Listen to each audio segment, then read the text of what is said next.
That's what it's going to be today, because I don't have my glasses. So that's it. All right. I'm hoping that this is working. I have to double check. Yep, it is. Okay. We should be good to go. All of the distractions in my room that could possibly take away from me finishing this are gone. Out of sight, out of mind, out of heart, out of soul, out of anything else that I didn't mention. So, Elon Tusk. We're going to be talking about Elon Musk today. And I was getting ready for this, psyching myself out, getting into the details of how I'm going to do it rather than just saying, hey, here's this information. Got to turn that down. If the audio sounded weird before, it's because I had the monitors up at the same time as the headphones. It won't happen again. I'm sorry. Don't hit me. I wanted to talk about Elon Musk today because essentially what I feel is that he's intentionally spreading information, and the algorithm that he created, or he gets people to create for him, it favors salacious content that breeds divisive interaction between the communities that exist on the platform. And I have a few examples today of the information that he's posted that is some objectively false and some opinions based on zero evidence, which I would consider that objectively false. Simultaneously, if you don't want to call it objectively false, I would say it's objectively contributing to what I said before, this divisive kind of reactionary rage bait style content that rises and is elevated to the surface of these platforms. Okay? I think this matters because if we don't continually discuss and bring light to these contradictions, the pattern of society elevating people like Musk above the rest of society as some sort of arbiter of justice, morality, and truth, while simultaneously disregarding objective contradictions and lies in the information he chooses to glorify and spread through his obvious ultimate influence over the platform that he can fundamentally manipulate the way he wants communities to ingest and are interacting with this information, we end up in the same place that we are now, again and again and again, and we contribute to this cycle of this elevating kind of the worst possible things to the surface. Not only this, but it seems like it's a personal vendetta, a lot of the information. There's a lot of transphobic talking points that he puts out there, especially the whole idea that there's all these trans shooters, when if you look at the numbers, obviously we know who the top person in that percentage is, or top group of people, which doesn't make that group of people inherently bad, but that's the way they have to frame everything. I think that what's additionally weird is that if you look at his lifestyle choices and the breadth of his work per se, he's the opposite of what these people that worship him are. For one, he's a billionaire, and also just the lifestyle choices that he makes, to me, completely contradict the ideas and ideology that his supporters espouse. He also retweeted Valentina Gomez, and that's just unforgivable, so let me show you that tweet. What he reposted of hers that she posted was basically about how great his electric cars are, which they're not. They're good, but there's other cars that are much cheaper, that are much better. We just don't allow them to be sold in America for obvious reasons. She's the influencer that went into a church that is a LGBTQ-friendly church and called all of the pastors groomers. That's one example of her work. And the other example is she also lost her right to vote because she was making so much commotion. They actually went and looked into her voting registration, and they found out that she was registered from a P.O. box, which you're not allowed to do where she's from. Funny. This is an AR-15, and it takes a person to take it apart, put it back together, brackets, and pull the trigger. Sure. But these are not the problem. It's all the Muslims that are fulfilling the jihad, and they will not rest until every Christian, Jew, and Hindu are dead. Rhode Island and Australia have some of the strictest gun laws that I've ever seen. These criminals don't care about your stupid gun laws and gun-free zones. So if you want to keep celebrating Christmas, Hanukkah, and New Year's, vote me into Congress so I can actually make Texas the worst place for terrorist Muslims to live in, so help. I didn't know that we weren't allowed to celebrate Christmas, Hanukkah, and New Year's. I didn't know that. Funny. So that's Valentina Gomez. So here's a few examples of specifically things that he's posted recently. Okay. Antarctica Starlink live stream claim. He shared a video of a live stream that claimed it was from Antarctica using Starlink, but the community notes showed that it was actually footage from Patagonia. It's objectively wrong because the geographic location is verifiably false. There's that. And that's kind of a softball one, okay? Musk claimed that the US government tech unit 18F had been deleted, but it was still operating at the time. Project's ongoing. Also objectively false. He also amplifies the great replacement theory, and we're going to get into this one a little bit deeper after we go into the other ones. Medicaid fraud framing around Doge data. He celebrated database release implying large fraud exposure. Experts say the data alone doesn't demonstrate fraud and criticized the framing. It's misleading because claiming fraud evidence without proof from a data set is inaccurate. And like I said before, there's many posts as well about trans violence in America, left-wing violence being a problem when clearly there's predominantly violence on the right wing historically, which, by the way, it's not a competition, but the right is winning. We're going to get into the white replacement theory. Basically, the idea is that the state of Israel, people from the state of Israel, let's say Jewish people, are intentionally causing laws and certain things to be a certain way in certain aspects of culture in order to remove white culture and essentially control alt delete whiteness, when in fact the data, the statistics on birth rates just doesn't show that. What it does show, though, is something very interesting. It shows that essentially on average across all groups, birth rates are declining, and the only way to combat that is through migration from anywhere. Okay? Let's get into this, all right? There's no evidence of a deliberate plan to replace any racial group. Scholarly and encyclopedic sources classify replacement theory as a conspiracy theory, not an observable, coordinated demographic strategy. Experts and demographic researchers characterize it as based on misunderstanding of data and racially prejudiced views, with no credible evidence of elites orchestrating population replacement. In other words, migration and demographic change are measurable processes governed by fertility, mortality, and migration trends, not an intentional scheme. The U.S. Census classifications can mislead interpretations of demographic change. Projections that non-Hispanic whites will no longer be a numerical majority in the U.S. by 2042 are based on racial classification rules. Even then, white Americans remain the largest single racial group, and including people identifying as white in part would keep a majority identifying as white well past 2044, because we know that the term white obviously continues to change. Irish people used to not be considered white. Italian people. Hispanic people are now considered white passing. Immigrants do not actually increase crime rates and may be associated with lower crime. As the immigrant share of the U.S. population more than doubled from 6.2% in 1980 to 13.9% in 2022, total crime rates fell by 60.4%, violent crime by 34.5%, and property crime by 63.3%. That's significant. Undocumented immigrants are arrested at less than half the rate of U.S.-born citizens for violent and drug crimes, and at a quarter the rate for property crimes.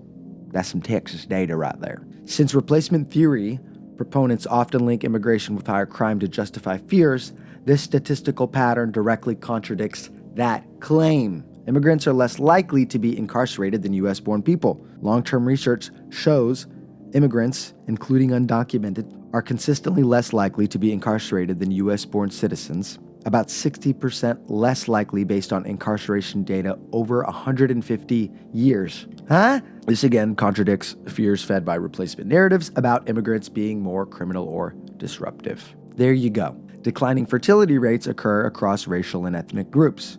Studies show that fertility rates, birth rates, are declining for white, black, Hispanic, and Asian populations alike in the U.S., undermining claims that high birth rates among immigrants are driving deliberate replacement.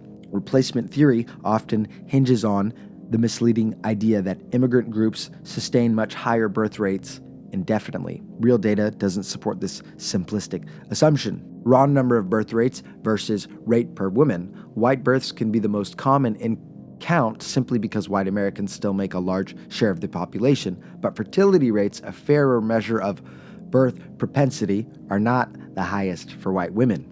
Highest birth rate by fertility measures, some analysis show Asian Pacific Islander women that have higher fertility than white women, and Hispanic women often have higher fertility than both white and black women in recent U.S. data.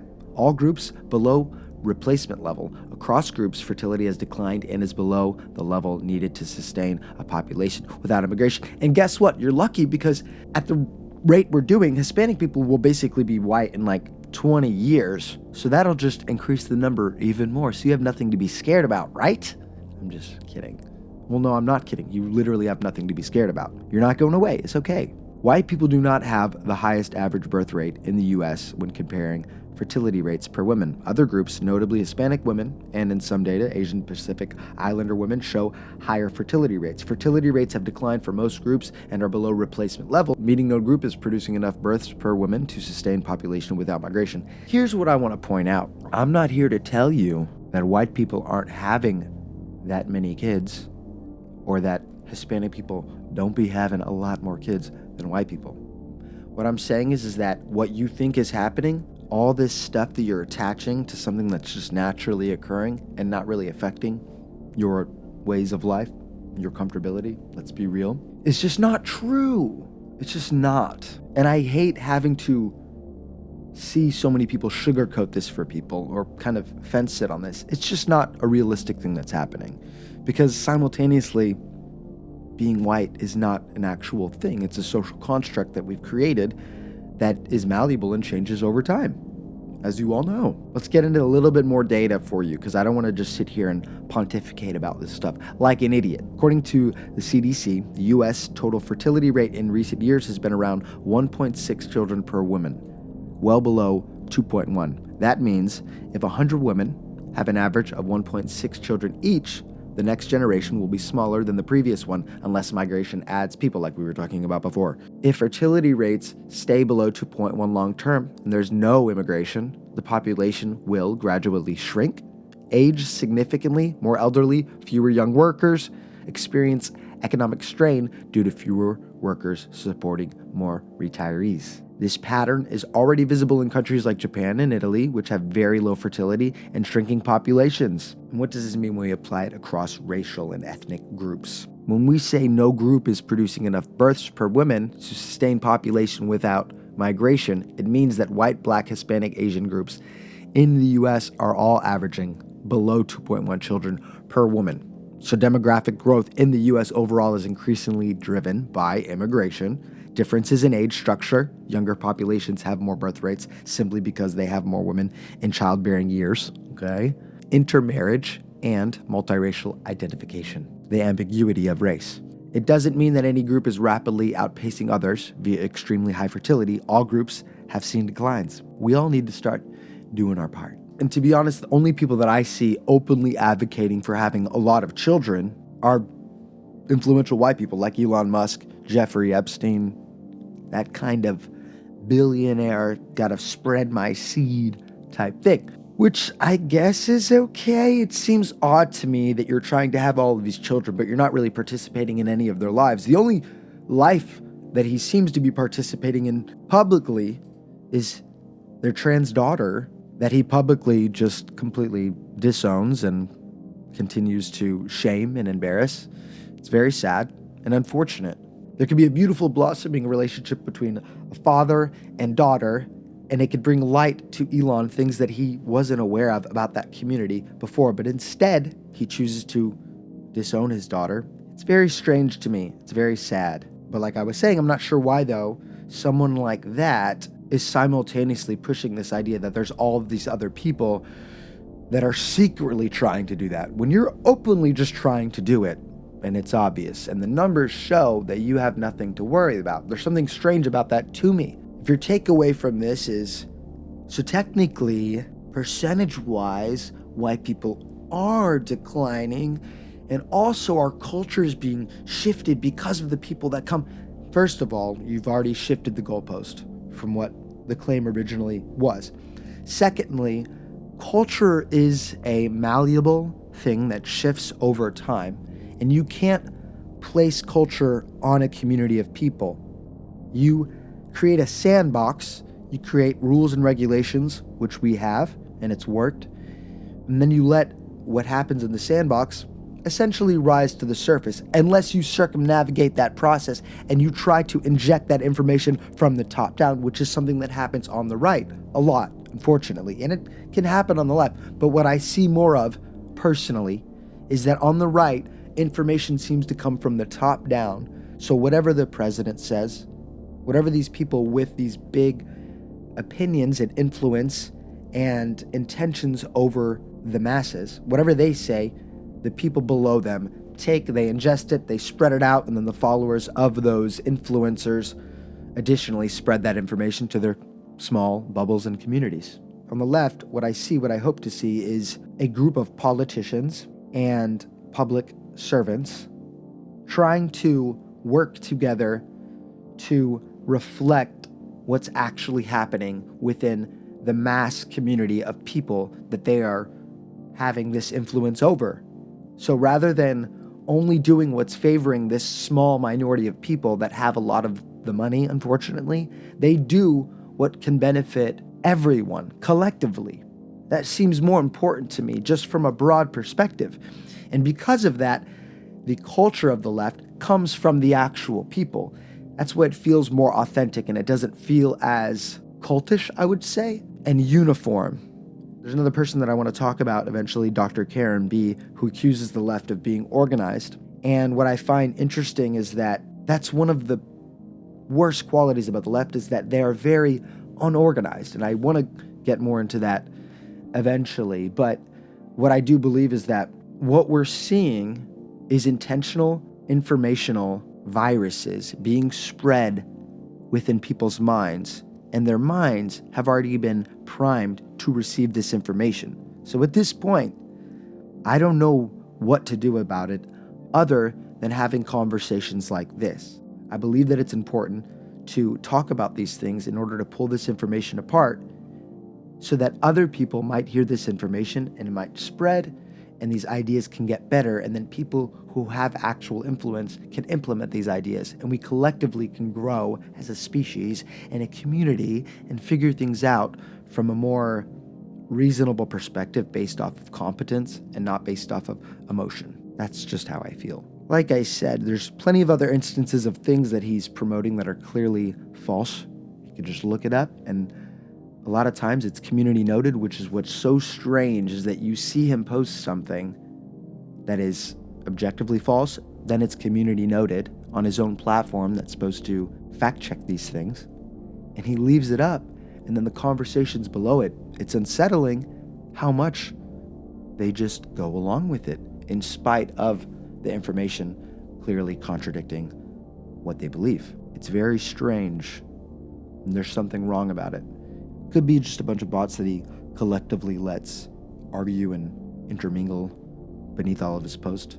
But I really do believe that it's real people, and I've done a little bit of research into it, and I can tell you they're definitely real people, maybe just hollow vessels for spirits to come and control, but people nonetheless.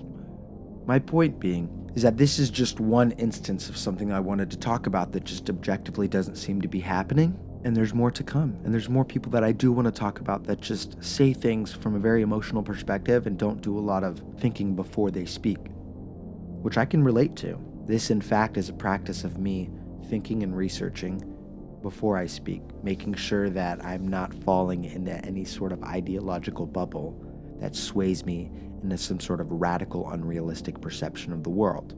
I want to communicate and understand people more. I want to help fix things. The reality is, though, is that nobody can fix things.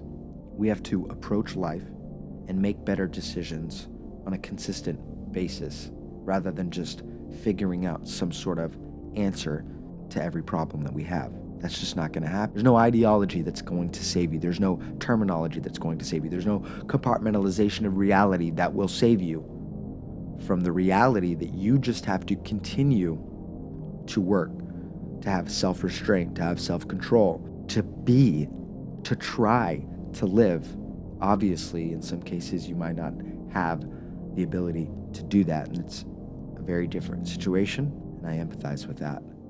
But if you know that you have the ability to tap into what I'm talking about and start to really actualize these things, you can't go back now. Now you know. It's over. Now I'm going to have to kill you.